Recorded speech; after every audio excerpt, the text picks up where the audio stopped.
ఇప్పుడే జీ5 app download చేయండి. చూడండి మీ ఫేవరెట్ టీవీ షోస్ ఎప్పుడైనా ఎక్కడైనా. మీ ఎవరికి ప్రాబ్లం కాను మిత్ర. అందులోనూ నీకస్సలు బ్యాడ్ నేమ్ రానివ్వను. అది కాదు మనీషా.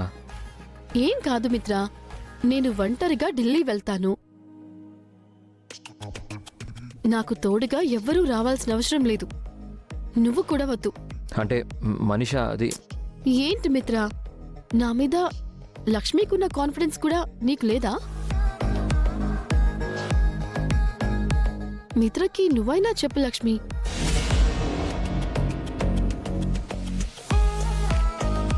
నాకేం కాదు మిత్ర.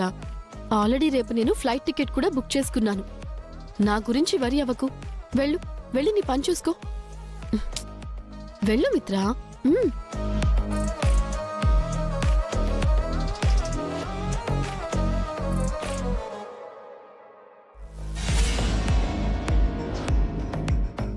ఏంటి లక్ష్మి, షాక్ అయ్యావా? ఇన్కమ్ ట్యాక్స్ రైడు, ఢిల్లీ ప్రయాణం, ఎంక్వైరీ ఇవన్నీ చూసి నేను భయపడతాననుకున్నావా? గదిలో ఏడుస్తూ కూర్చుంటాననుకున్నావా? ఏంటి, నేను ఇలా మాట్లాడతానని నువ్వు ఎక్స్పెక్ట్ చేసుండవు కదూ?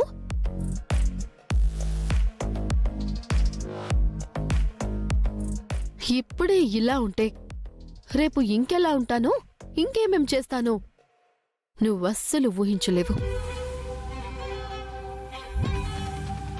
నిజానికి పొద్దున నువ్విచ్చిన షాక్కి నా మైండ్ బ్లాక్ అయింది. ఫ్యూచర్ బ్లర్ అయింది.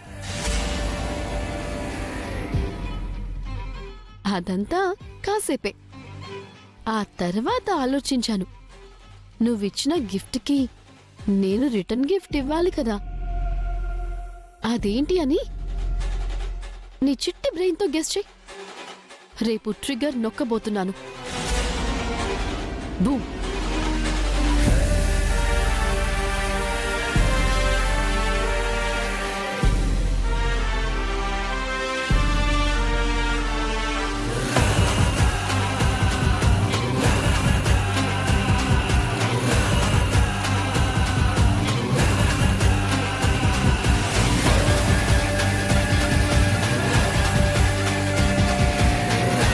పొద్దున్న నువ్వు కొట్టిన దెబ్బకి తెగులొచ్చిన కోడిలా వేలాడిపోతుందనుకున్నా. ఇదేంటి తెగిచిందాల్లా తిరగబడుతోంది? అదంత ధీమాగా ఉంటే ఏదో చేయబోతోంది. నువ్వు కాస్త జాగ్రత్తగా ఉండాలి లక్ష్మి. అదే నేను అనుకుంటున్నాను పెద్దమ్మా.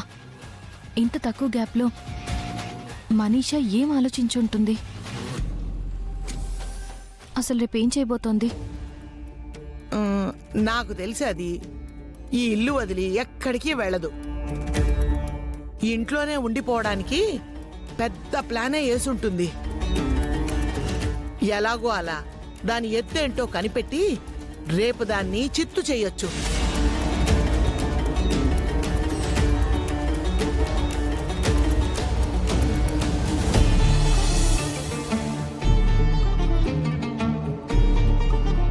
నీ పెళ్ళయ్యి ఇన్ని నెలలైంది, ఇంకా నువ్వు నెల తప్పకపోవడమేంటి? మధ్యలో నువ్వు మాట్లాడుకోదినా? ఇది కూడా పిల్ల జల్ల లేకుండా, నీలా పిల్ల లేకుండా మిగిలిపోతుందేమో.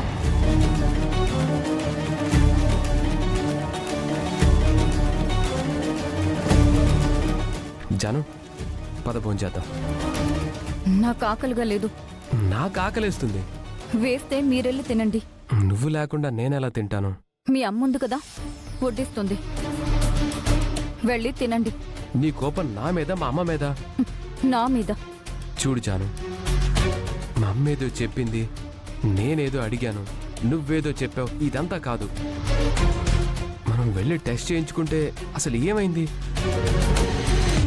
మా అయితే నాలో ప్రాబ్లం ఉందని తెలుస్తుంది, అంతేగా? దానికి నువ్వు భయపడితే ఎలా చెప్పు? అది కాదు. నీ భయం నాకు అర్థమవుతోంది జాను. నాలో లోపం ఉందని తెలిస్తే నువ్వు తట్టుకోలేవు, అది ఒప్పుకోను కూడా లేవు. దాన్ని అంగీకరించడం నీ వల్ల కాదు జాను, అంతేగా నువ్వు ఆలోచిస్తుంది. అది ఎవరికైనా బాధే కదండి. అయినా ప్రాబ్లం మీలోనే ఉందని ఎందుకు అనుకోవాలి? నాలోనూ ఉండొచ్చు. అప్పుడు మీరు తట్టుకోలేరు కదా. ప్రాబ్లం ఎవరిదైనా సొల్యూషన్ ఒక్కటే జాను. కొన్నాళ్ళ పాటు ఏదో కోర్స్ ఇస్తారు, ఆ తర్వాత ప్రాబ్లం సాల్వ్ అవుతుంది. దానికెందుకు నువ్వు వింతలా ఆలోచించడం? దేన్నైనా ముందు ఫేస్ చేయడం అలవాటు చేసుకో జాను. ప్రాబ్లం నాలో ఉండొచ్చు, నీలో ఉండొచ్చు, లేదా మన ఇద్దరిలో ఉండొచ్చు, ఉండకపోవచ్చు. మ్యాటర్ అది కాదు జాను. మనం టెస్ట్ చేయించుకోనంతకాలం మా అమ్మ అదే పట్టుకొని సాధిస్తుంది. ఆ టార్చర్ కన్నా టెస్ట్ చేయించుకోవడమే బెటర్ కదా. ఒక్కసారి ఆలోచించు.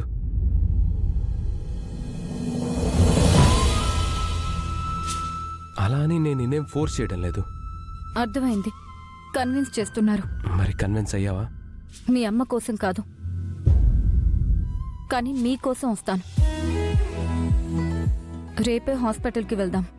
జాను అంటే అది 24 క్యారెట్ బంగారం. ఆపండి, నొప్పిగా ఉంది. ఆకలిగా ఉంది. ఇప్పుడు నాకు ఆకలిస్తుంది. అవునా? అయితే పద మరి. ఏయ్, ఛీ, ఎక్కడికి? డైనింగ్ టేబుల్ కింద ఉంది. అంటే ఆకలి. హే జాను, వద్దండి. అరే.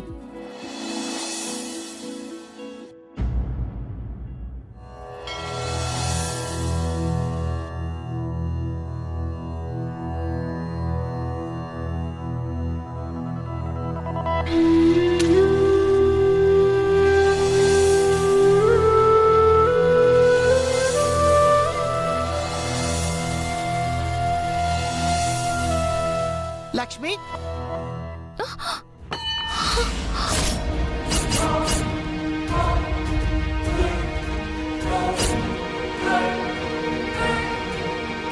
అయ్యో అయ్యో అయ్యో, అపచారం అపచారం. ఎంత పని జరిగింది లక్ష్మి? ఏమైంది పెద్దమ్మా?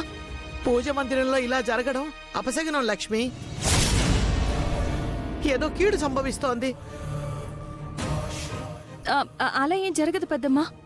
నీకు తెలియదు లక్ష్మి, నిన్న ఆ మనీషా అలా మాట్లాడింది, ఈ రోజు పొద్దునే ఇలా జరిగింది. నువ్వు ఒక పని చెయ్యి, మిత్రాన్ని తీసుకెళ్లి గుడికెళ్ళిరా. అక్కడ గట్టిగా పూజలు చెయ్యి.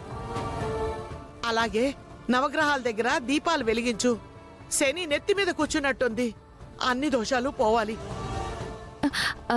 ఇంత చిన్న విషయానికి ఎందుకు అంత కంగారు పడుతున్నారు పెద్దమ్మా? ఇది చిన్న విషయం కాదు లక్ష్మి. పైగా ఇంట్లో జరుగుతున్నది ఒక విషయం కాదు. ఈ రోజు జానుని తీసుకొని వివేక్ హాస్పిటల్కి వెళ్తున్నాడు. ఎందుకు పెద్దమ్మా? జానుకి ఏమైంది? నీకు ఈ విషయం తెలియదు కదూ. నిన్న ఏమైందంటే, నీ పెళ్ళయి ఇన్ని నెలలైంది, ఇంకా నువ్వు నెల తప్పకపోవడం ఏంటి? దీనిలో ఏ లోపం లేకపోతే దేవుడెందుకు ఇవ్వడు? దేనికైనా రాత ఉండాలి. దీనికి ఆ రాత ఉందో లేదో. జీ5 యాప్ డౌన్లోడ్ చేసి అన్ని ఎపిసోడ్స్ పూర్తి ఉచితంగా చూడండి.